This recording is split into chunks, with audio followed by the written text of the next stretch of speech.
Salam alaikum. Le Djebel Saro, l'un des massifs les plus reculés du sud marocain, le cœur du pays berbère. Depuis l'aube, ils sont des centaines à s'être mis en route. Ils ont parcouru parfois plus de 100 km sur des pistes rocailleuses.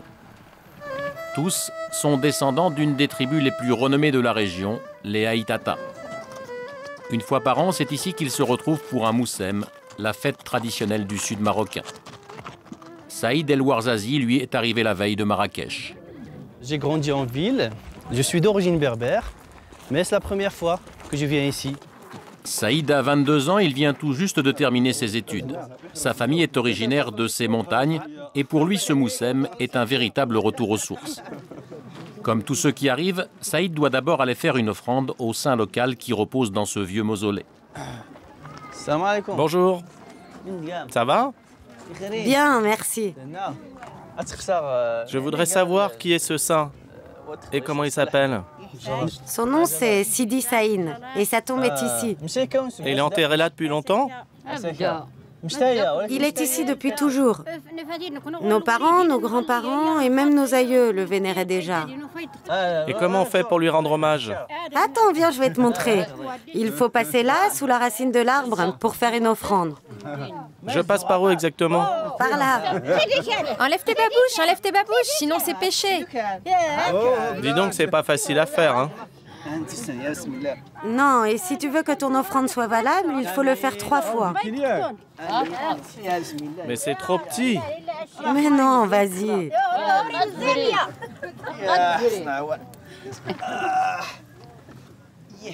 Et les gros, comment ils font alors? Les gros, ils payent plus cher. Et l'offrande, je la mets où? Par là? Tu peux la déposer là. Mais pourquoi les enfants l'ont prise? Celui qui se trouve là a le droit de la prendre. Ah bon, c'est comme ça? Bon, merci beaucoup et que Dieu vous vienne en aide. La deuxième visite de Saïd est pour le vieil Ali, l'un des organisateurs du moussem. Comme tous les Aïtata, Ali est fier de ses origines et de sa tribu. Et comme toujours en pays berbère, l'hospitalité et les histoires commencent avec un thé à la menthe.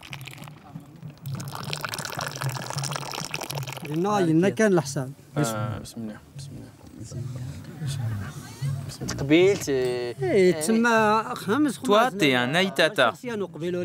Et les Aïtata, ce n'est pas qu'une tribu. C'est un ensemble de tribus. Il y en a au moins 25. Je ne sais même pas qui pourrait te dire ça au juste. Moi, je ne suis qu'un gamin de 57 ans. Je ne peux pas te raconter une histoire qui dure depuis des milliers d'années. Mais ce que je peux te dire, c'est que les Aïtata sont connus pour être des guerriers. Voilà ce qu'on sait faire chez nous. L'épée et le fusil. C'est ce qu'on a. Et il y a aussi l'intégrité. Chez nous, si tu sors du droit chemin, tu payes. C'est sûr.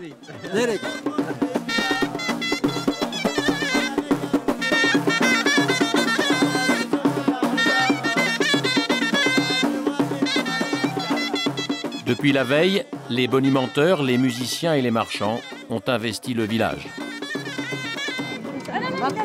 C'est le dernier moussem, la dernière fête traditionnelle avant l'hiver. Pour tous ici, c'est la dernière occasion de se procurer tout ce qui vient de la ville.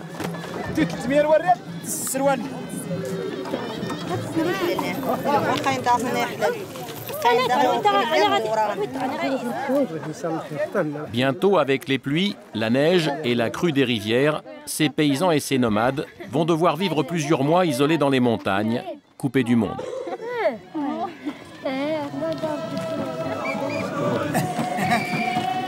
Il est minuit, la lune est pleine, c'est la dernière étape de la journée et la plus attendue.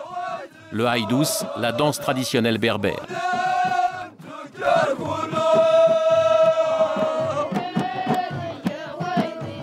La chorégraphie est extrêmement codifiée. Les hommes et les femmes dansent face à face en ligne et chantent tour à tour. Tout sourire, tout mouvement un peu appuyé est interdit.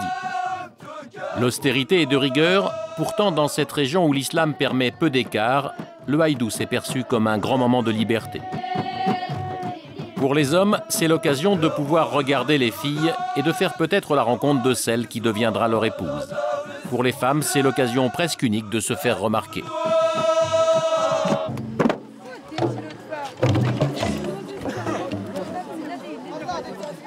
Les femmes ne sortent jamais dans leur maison. Et là, c'est l'occasion de sortir et que les hommes puissent voir les femmes et les femmes aussi puissent voir les hommes.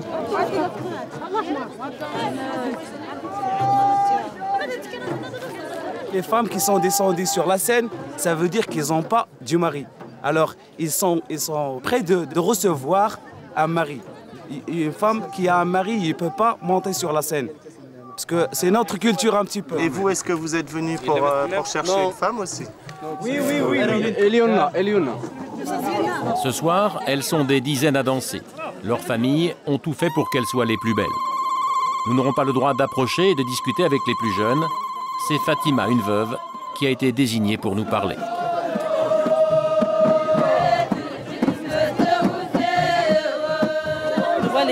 Chez nous, les femmes doivent porter le foulard sur la tête, le drapé et la tunique. C'est la tradition? Oui, c'est comme ça chez les Berbères.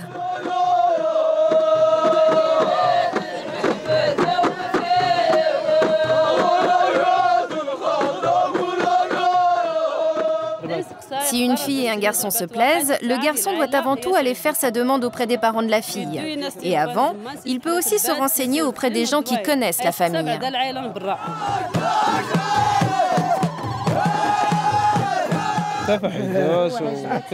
Moi, j'ai rencontré ma femme dans un haïdous. Je l'ai vue et elle m'a tout de suite plu. Je suis allé demander sa main à ses parents et ensuite on s'est mariés. La danse durera toute la nuit et la nuit suivante aussi. Comme chaque année, des garçons et des filles se rencontreront. Un moussem, c'est aussi ça.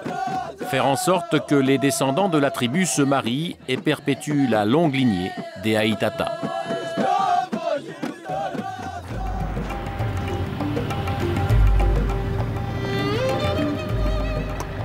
Le lendemain, Saïd quitte les montagnes du Djebel Sakho pour rejoindre la vallée et le berceau de sa famille, le village de Nkob. C'est dans cette casbah qu'est né son père, Brahim El Warzazi. Homme d'affaires et notable, Brahim est un Aïtata, fier de ses origines. Vous voyez, cette casbah-là, c'est de mon arrière-grand-père, et maintenant il appartient à mon oncle. C'est la même chose, c'est de la famille de ce côté-là et de l'autre côté, et ainsi de suite. Notre village est le plus peuplé en casbah. Il y a 45 casbahs. Les premières, ils ont déjà un siècle, et les autres, ils ont plus de 60 ans. Et dans le temps, il y avait des rivalités entre des tribus, et chaque tribu doit être forte au point de vue casbah pour se défendre. Et en même temps, on doit stocker des approvisionnements suffisants pour 2 ans minimum. C'est dans cet esprit-là qu'on leur a donné une architecture de fortification. Mais aujourd'hui, les fortifications de Nkob ont plus à craindre des outrages du temps que des tribus adverses. Alors pour sauver le patrimoine de son village, Brahim a fait appel au savoir de Salima Naji. Une architecte, elle aussi préoccupée par la fragilité de ses trésors de paille et de terre.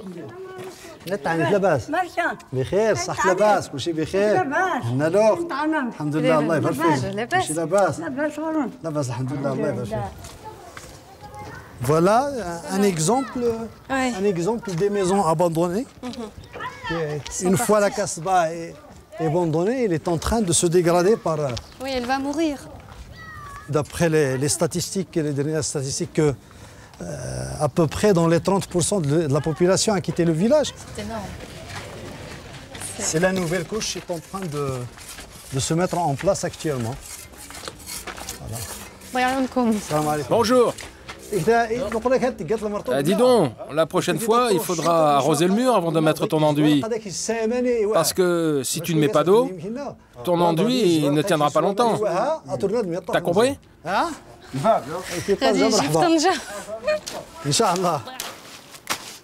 Ça vous fait plaisir de voir les méthodes traditionnelles en action là? Bien sûr, surtout qu'il ne s'agit pas de quelque chose de touristique, mais de gens qui n'ont pas refusé d'habiter dans la terre et qui encore continuent à faire les enduits parce que l'hiver arrive.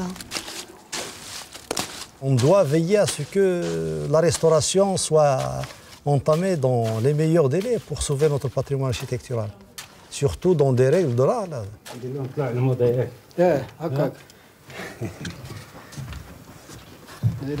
Toutes les constructions du sud marocain sont faites à partir de terre crue, mises dans des coffrages qui forment des murs de pisé. Le maître piseur dame, c'est-à-dire qu'il frappe la terre. Et à chaque coup de pilon, le piseur crie Allah pour honorer Dieu, car ici construire est un acte sacré. À la fin, on a des murs extrêmement solides qui vont pouvoir durer, franchir des années. Donc cette solidité fait que de toute façon, même avec des coups de bélier et même avec, il est extrêmement difficile de pénétrer à l'intérieur. Alors vous êtes les bienvenus dans la Kasbah Baha Baha. Bismillah, tfadli. Pour donner l'exemple et encourager les habitants de Nkob à restaurer leur maison, Brahim El Warzazi a entièrement reconstruit sa propre Kasbah il y a 6 ans. C'est une Kasbah qui a été construite en 1945 par mon grand-père, Haj Bassou Mimoun. C'est là où j'ai passé mon enfance. Après, la famille a abandonné la Kasbah pendant à peu près 30 ans, ce qui l'a exposé à beaucoup de dégradation. Il aura fallu 5 ans pour restaurer le bâtiment car Brahim n'a employé que des méthodes traditionnelles. Dans ses murs, pas un gramme de béton, uniquement de la terre et de la paille. Pour sauver la Kasbah familiale, Brahim y a ouvert des chambres d'hôtes pour accueillir les voyageurs. Il a tout fait fabriquer dans la région pour que l'artisanat local continue à vivre. Vous voyez, le lit il est complètement fait en côte. C'est du feuille de palmier tessé. Et les tapis dans les chambres qui sont confectionnés dans nos ateliers de tissage. On travaille avec tous les matériaux de la région et de savoir-faire de la région. Vous voyez, pour un lave-main aussi, c'est de la poterie. Vous voyez? Voilà. Et c'est d'assurer le minimum de confort pour les gens qui veulent vraiment vivre l'authenticité des lieux. Même dans la cuisine, aucune concession n'a été faite à la modernité. Ici, rien n'a changé ou presque. Et les visiteurs sont les bienvenus comme dans tout le reste de la maison. Ça fait plaisir de faire venir nous inviter, nos hôtes, à voir la préparation du couscous. Les plateaux dans lesquels on sert le couscous et d'autres choses, vous les voyez ici accrochés. Ce sont des plateaux en bois. Il y a même des plateaux qui sont plus âgés comme celui-là. Et il est très âgé. Et je me souviens très bien, j'ai mangé pas mal de fois du couscous dans ce plateau, en présence de mon grand-père et de ma grand-mère. Ce qui est admirable et hors du commun dans cette démarche, c'est qu'il ne s'agit pas simplement d'une belle demeure, mais vraiment d'une démarche de l'intérieur, un grand respect de ce qui vient des anciens et du patrimoine au sens noble, ce qui vient des pères, et qui en même temps se tourne vers l'avenir. Qu'est-ce que j'offre à mes enfants, au sens large, aux gens du village, pour qu'il y ait un développement et un développement intelligent. Un développement qui a déjà permis aux habitants de Nkob de maintenir vivantes leurs traditions. Des traditions qui attirent de plus en plus les voyageurs, désireux de sortir des sentiers battus et de découvrir les véritables trésors du pays berbère.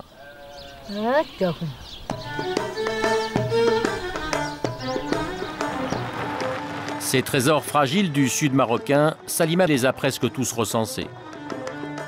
Depuis 10 ans, elle sillonne la région avec une seule idée, préserver l'identité et la culture berbère. Ce matin, elle nous emmène aux confins du Haut-Atlas, sur le territoire d'une autre grande tribu, les Aït Aouzguit. Elle tient à nous montrer l'un des joyaux de l'architecture en pisé. Un bâtiment encore jalousement entretenu par les villageois, un grenier collectif aux allures de fortin.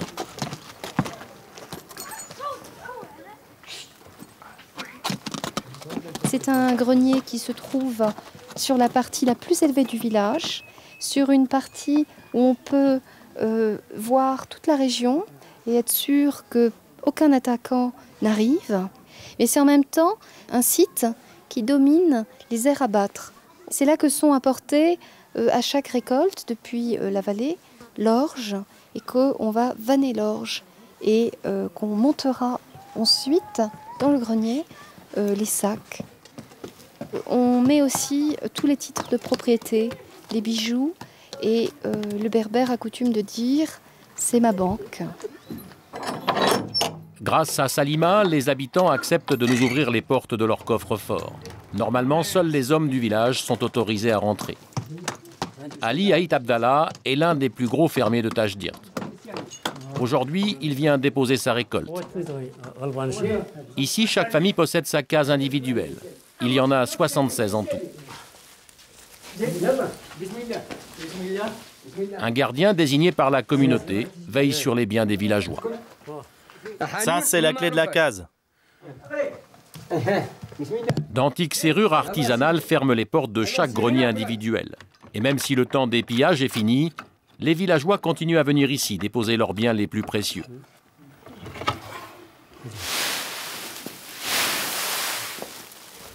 Ce matin, le trésor d'Ali, c'est sa récolte d'orge. Mais avant de la mettre à l'abri, il doit la mesurer précisément, car dans ces montagnes arides, la terre donne peu et chaque seau de grain compte. Avant d'entreposer dans le grenier, si Ali Omar va procéder au partage. Si Ali procède si minutieusement à la mesure de sa récolte, c'est parce que tout son grain n'est pas destiné à sa réserve personnelle. Et de 10. Ça, c'est pour la chour. La 10e mesure est mise de côté pour procéder à ce qu'on appelle le ashour, c'est-à-dire l'un des devoirs de tout musulman de donner sur l'orge entreposée, de donner une part de ce qu'il a récolté. L'ashour sera redistribué selon les souhaits du propriétaire. En général, l'offrande est faite aux pauvres, mais aussi aux saints locaux, à l'imam ou aux écoles coraniques. Si on fait des dons de cette sorte, c'est parce que ça existe depuis toujours et qu'on continue à faire de même. On le fait pour Allah, pour qu'il nous donne de la pluie et que les récoltes soient fertiles. Et les pauvres aussi, ils ont leur part. Oui, c'est ce qu'on appelle l'ashour. C'est ce qu'on a mis là-bas pour ceux qui n'ont rien. Ouais, c'est pour ceux qui n'ont rien. Mais le grenier collectif sert aussi de place du village. C'est ici qu'après le travail des champs, Ali et les autres hommes de la tribu se retrouvent. C'est ici aussi que se prennent les grandes décisions, que se discutent et que se décident les gestes de solidarité. On ne retrouve cela que dans ce territoire berbérophone et que dans ces montagnes où il fallait de toute façon et protéger les biens et faire en sorte d'aider sa communauté. Parce qu'on est quand même dans un territoire de la soif, de la faim et de la dissidence.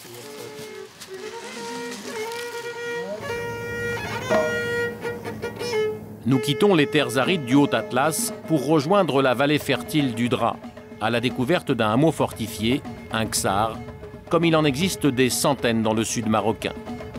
Le ksar de Tamnoukelt. Autrefois, les ksars étaient les fiefs de Caïd, des seigneurs locaux. Celui-ci appartenait à la famille des Mesguita. C'est vraiment magnifique. Salima retrouve Mohamed, un ami et un habitant du ksar. C'est vraiment splendide ces structures. Ici, nous sommes dans le ksar de Tamnoukelt, le ksar le plus beau du Dra, de la vallée du Dra. Et au fond, ce ksar, comme on le voit, était un ksar dessiné pour accueillir des chevaux, pour la fête, pour la noblesse. Il s'agit du ksar des Mesguita, cette famille qui avait quand même une très grande puissance locale. Depuis, les Caïds ont perdu leur pouvoir et leur fortune. Mais l'héritier des Mesguita vit toujours dans le Ksar avec sa famille. Il habite derrière cette porte, vieille de plus de 500 ans. C'est ici que vivait son grand-père Ali, le dernier caïd de Tamnougelt. Salam alaikum. C'est Mohamed.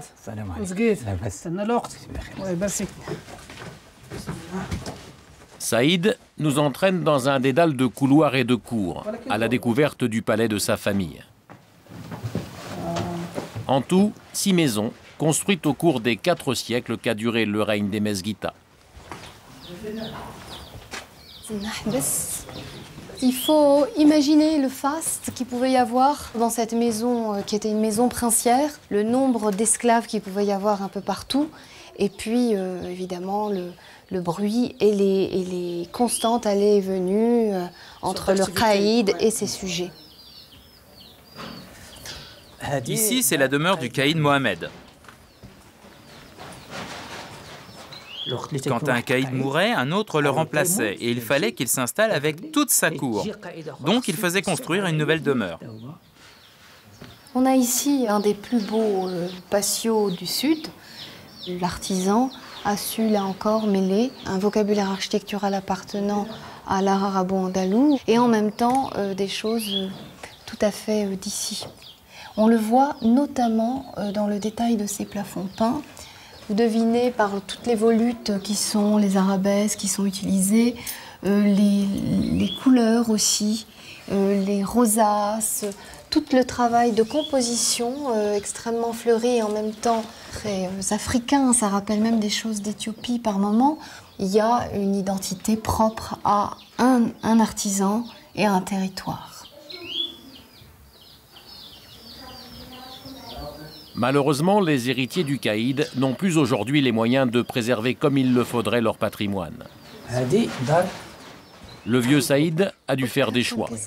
Avec son salaire de fonctionnaire à la mairie de Tamnougelt, il s'est concentré sur l'entretien d'une seule des 6 maisons du palais. C'est ici qu'il s'est installé avec la trentaine de membres de sa famille. Nous avons dû insister pour qu'il nous ouvre les portes de sa demeure, car Saïd el-Caïd affiche une certaine pudeur face à la pauvreté dans laquelle sont tombés les héritiers des Mesguita. Ici, c'est une chambre.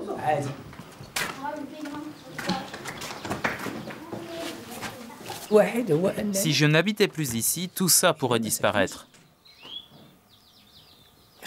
Moi, tous les matins, je fais le tour de la maison et je regarde si quelque chose ne va pas. Parce qu'avec ce genre de construction, si tu tardes à réparer, ça peut se dégrader très vite. Et ensuite, ça coûtera encore plus cher à restaurer. Pas question donc pour Saïd d'abandonner la demeure de ses ancêtres. Il ne sait que trop bien le sort qu'elle subirait. Pour nous aider à le comprendre, il nous emmène voir l'ancien quartier juif. Voilà, ça c'est le Mela, le quartier juif. Ou plutôt ce qu'il en reste, depuis que toute la communauté est partie pour Israël il y a 40 ans. Mais il n'y a pas que le quartier juif qui tombe en ruine. À Tamnougelt, des dizaines de casbahs s'écroulent, abandonnés par des propriétaires, attirés par le confort et la modernité. Certains ont rejoint les grandes villes ou sont partis à l'étranger. D'autres se sont installés tout près, juste derrière les remparts, dans un village de maisons en béton. Seule une dizaine de familles continuent à vivre dans le Ksar. Regardez les plafonds, comment ils sont s'écroulés, s'effondrés. Ces espaces correspondaient à des vies avec des familles élargies. Ouais. Et donc, ce lieu correspondait tout à fait à ce à quoi, enfin, aux attentes des gens qui l'habitaient. Aujourd'hui, c'est l'inverse. Les gens maintenant, ils cherchent l'indépendance, ils cherchent de vivre seulement avec leur famille, pas avec leurs frères et leurs parents avant, comme avant. Voilà.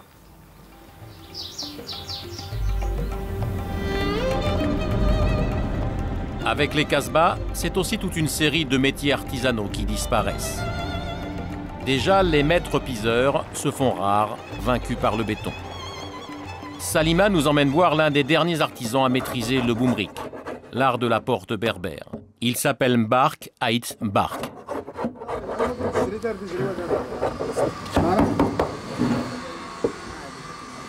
Ces portes sculptées sont réputées dans toute la région Elles décorent les villas de nombreuses personnalités de Marrakech et sont de plus en plus recherchées à l'étranger.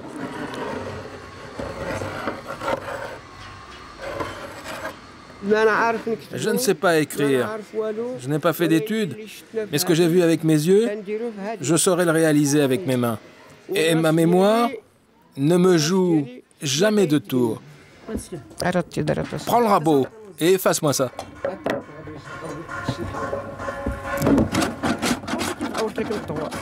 Tout l'art du boumrik repose sur la précision et la symétrie. Mbark n'hésite jamais à recommencer si le travail n'est pas parfait. Il y a quelque chose qui va pas? Ben, ça me plaît pas.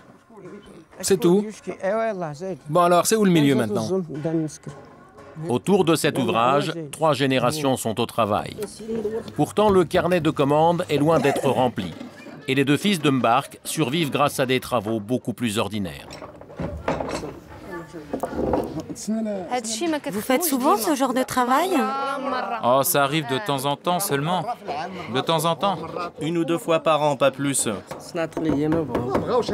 Les gens n'apprécient plus ce genre d'artisanat.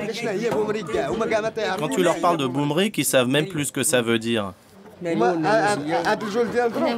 Maintenant, ce qu'ils veulent, c'est des placards, des tables, des armoires, tout ça. Aujourd'hui, les gens veulent du moderne. Personne ici n'achèterait ça pour le mettre chez lui, à part certains touristes qui les ramènent chez eux.